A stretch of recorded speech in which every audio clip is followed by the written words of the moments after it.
اشک ریزہ آمدہ ابر و بہار اور رقص کرتے جاتے۔ تھوڑی دیر کے بعد سکون ہوا اور حضرت رحمت اللہ علیہ نے امیر خسرو کے لائے ہوئے پھول زمین سے اٹھا لیے اور فرمایا چلو نوح کے مزار پر چلے۔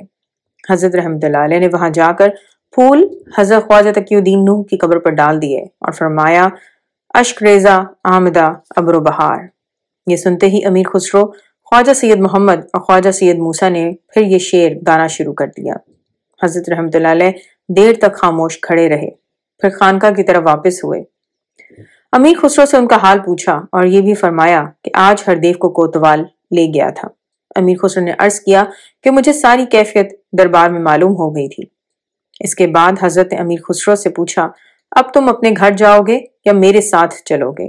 یہ سن کر امیر خسرو نے دست بستہ عرض کیا، فارسی میں ایک شعر کہا تھا جس کا مطلب ہے غریب خسرو بہت راتوں سے اس آرزو کے سبب نہیں سویا ہے کہ حضور کے قدم مبارک کے تلوے پر آنکھیں رکھ کر سو جائے۔ حضرت رحمت اللہ علیہ نے جواب میں ایک شعر پڑھا فارسی زبان میں جس کا مطلب یہ ہے، اگر میرے ترک یعنی امیر خسرو کو مجھ سے جدا کرنے کے لیے میری پیشانی پر آرا رکھ دیا جائے تب بھی میں اپنے ترک کو ترک نہیں کروں گا۔ اس کے بعد امیر خسرو کی طرف رخ کر کے کہا، میں اور تم دونوں ایک ہیں، میں تمہارا جسم ہوں اور تم میری جان ہو۔ یہ سنتے ہی امیر خسرو جھکے اور حضرت رحمت اللہ علیہ کے قدموں پر سر رکھا۔ آپ رحمت اللہ علیہ کے دونوں قدم اپنے ہاتھ سے پکڑ کر کہا، تاکہ اس کے بعد کوئی یہ نہ کہے کہ تو اور ہے میں اور ہوں۔ حضرت رحمت اللہ علیہ نے فرمایا، خسرو اٹھ، جب حشر کا میدان گرم ہوگا اور سب انسان اپنے مالک کے سامنے اپنے اپنے اعمال نامے لے کر حاضر ہوں گے اور میرا مالک میرا اعمال نامہ دیکھنے کے بعد مجھ سے دریافت فرمائے گا کہ نظام میرے لیے دنیا سے کیا لایا ہے، تو عرض کروں گا خسرو کے دل کا سوز تیری نظر کے لیے لایا ہوں۔ سبحان اللہ۔ یہ سنتے ہی امیر خسرو نے ایک چیخ ماری اور وہ حضرت رحمت اللہ علیہ کے گرد طواف کرنے لگے۔ ان پر وجد کا عالم طاری تھا۔ میں دم بخود کھڑا تھا۔ خواجہ سید محمد اور خواجہ سید موسیٰ مل کر گا رہے تھے۔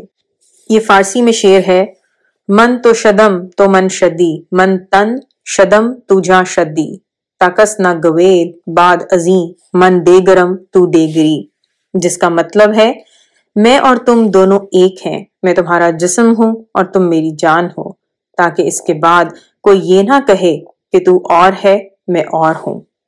امیر خسرو حضرت سلطان المشائخ رحمت اللہ علیہ کا دیوانہ وار طواف کرتے اور کہتے جاتے، حاجی کعبے میں گھر کو ڈھونڈتا ہے اور میں گھر والے کو ڈھونڈتا ہوں۔ چبوترا 11 سے واپسی کے بعد ہم سب مل کر رات کا کھانا کھا رہے تھے کہ کسی نے دروازے پر دستک دی۔ خواجہ سید محمد کے ملازم ملیح نے باہر جا کر دیکھا تو معلوم ہوا کہ ایک شاہی افسر آیا ہے۔ ہم نے اسے اندر بلایا۔ مجھ پر ایک نیا خوف طاری ہوا کہ خدا خیر کرے۔ افسر نے کہا کہ سلطان کے محبوب غلام ملک کافور نے ہردیو کو اسی وقت ملاقات کے لیے بلایا ہے اور سواری کے لیے گھوڑا بھیجا ہے۔ یہ سن کر مجھے طرح طرح کے وہم آنے لگے۔ پھر خیال آیا کہ جب میں علاؤدین خلجی کے سامنے پیش ہوا تھا تو کافور بادشاہ کے پیچھے کھڑا مسکرا رہا تھا، ممکن ہے نوکری دینے کے سلسلے میں بلایا ہو۔ پھر میں نے خواجہ سید محمد سے پوچھا کہ کیا مجھے حضرت رحمت اللہ علیہ سے اجازت لینی ہوگی؟ انہوں نے کہا، میرے خیال میں اس کی ضرورت نہیں ہے، حضرت رحمت اللہ علیہ اس وقت خلوت میں ہے اور آپ رحمت اللہ علیہ کی طبیعت بھی آج اچھی نہیں ہے۔ میں افسر کے ساتھ فوراً روانہ ہو گیا۔ شاہی محل کے قریب ہی خوبصورت مکان میں ملک کافور رہتا تھا۔ میں نے یہ خیال کر کے کہ وہ بادشاہ کا بہت محبوب غلام ہے اس کی تعظیم ادا کی۔ وہ بہت خوش ہوا اور مجھے اپنے سامنے بیٹھنے کا اشارہ کیا۔ پھر اس نے میرے حالات دریافت کرنے شروع کیے۔ وہ بہت اچھی فارسی میں گفتگو کر رہا تھا لیکن دکنی اور گجراتی الفاظ بھی درمیان میں بولتا تھا۔ اس نے پہلی ہی ملاقات میں تکلف اٹھا دیا اور یہ بتایا کہ وہ کھمبیات میں رہتا تھا اور اسے 1000 دینار میں خریدا گیا۔ ملک کافور خوبصورت جوان ہے، اس کے سر کے بال لمبے اور گھنگریالے ہیں، وہ بہت شائستگی سے بات کرتا ہے، اس کے مزاج میں شوخی اور بزلہ سنجی ہے۔ اس نے مجھ سے کہا، میں شاہی حکم سے ملک مبر کے خلاف مہم لے کر جانے والا ہوں، تمہارا ملک بھی راستے میں ہے، کیا تم میرے ساتھ چلنا چاہتے ہو؟ میں فوراً سمجھ گیا کہ میرے ملک پر چڑھائی ہونے والی ہے، کیونکہ سنگل دیو نے خراج بھیجنا بند کر دیا ہے اور سلطان کے خلاف انقلابی کوششیں بھی کر رہا ہے، لہٰذا اگر میں اس کے ساتھ گیا تو اپنے ملک کے خلاف لڑنا پڑے گا۔ خوب سوچ کر میں نے کہا، آپ کے اور سلطان کے حکم کی اطاعت ہر حال میں کرنی واجب ہے، کیونکہ میرے گرو کی یہی تعلیم ہے۔ ملک کافور نے بات کاٹ کر کہا، تمہارے گرو کون ہیں؟ میں نے کہا، حضرت سلطان المشائخ رحمت اللہ علیہ۔ ملک کافور نے پوچھا، کیا تم مسلمان ہو گئے ہو؟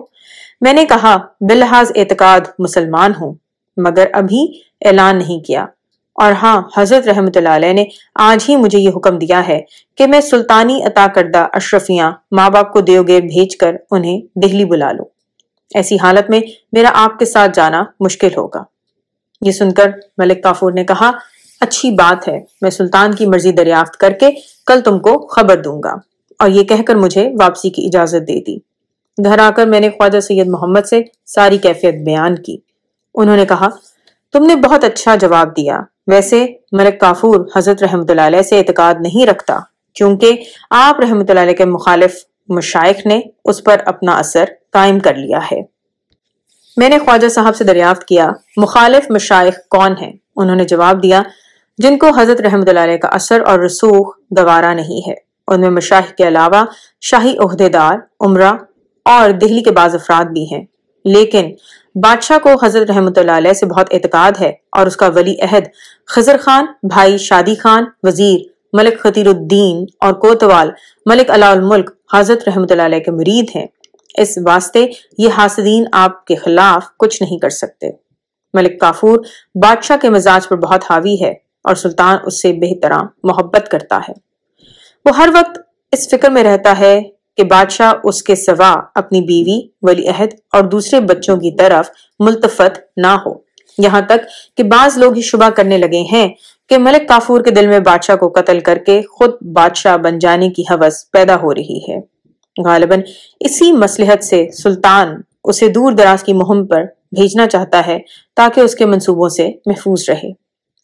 دوسرے دن ملک کافور نے مجھے اطلاع بھیجی کہ سلطان نے تمہارا دہلی میں رہنا منظور کر لیا ہے، لیکن تمہارے جو قرابت دار چیتل دیو وغیرہ دہلی میں تجارت کرتے ہیں، انہیں میرے ساتھ جانے کا حکم ہوا ہے، تم ان تینوں کو لے کر میرے پاس آ جاؤ۔ چنانچہ میں ان کے پاس گیا اور حکم سنایا۔ میرے راجہ رام ہر دیو نے انہیں جلا وطن کر دیا تھا، اس لیے وہ اس سے بہت ناراض تھے۔ اس خبر سے بہت خوش ہوئے اور چلنے کے لیے فوراً تیار ہو گئے۔ میں رشتہ داروں کو لے کر ملک کافور کے پاس گیا۔ وہ میرے ساتھیوں سے دیر تک باتیں کرتا رہا، پھر کہا، ہم تمہارا سارا سامان تجارت خرید لیتے ہیں، تم سب ہمارے ساتھ چلنے کے لیے تیار ہو جاؤ۔ وہ تینوں خوشی خوشی راضی ہو گئے۔ میں ملک کافور سے رخصت ہو کر واپس چلا آیا۔ الصلاۃ والسلام علیکہ یا رسول اللہ صلی اللہ علیہ وآلہ وسلم۔ السلام علیکم رحمۃ اللہ وبرکاتہ۔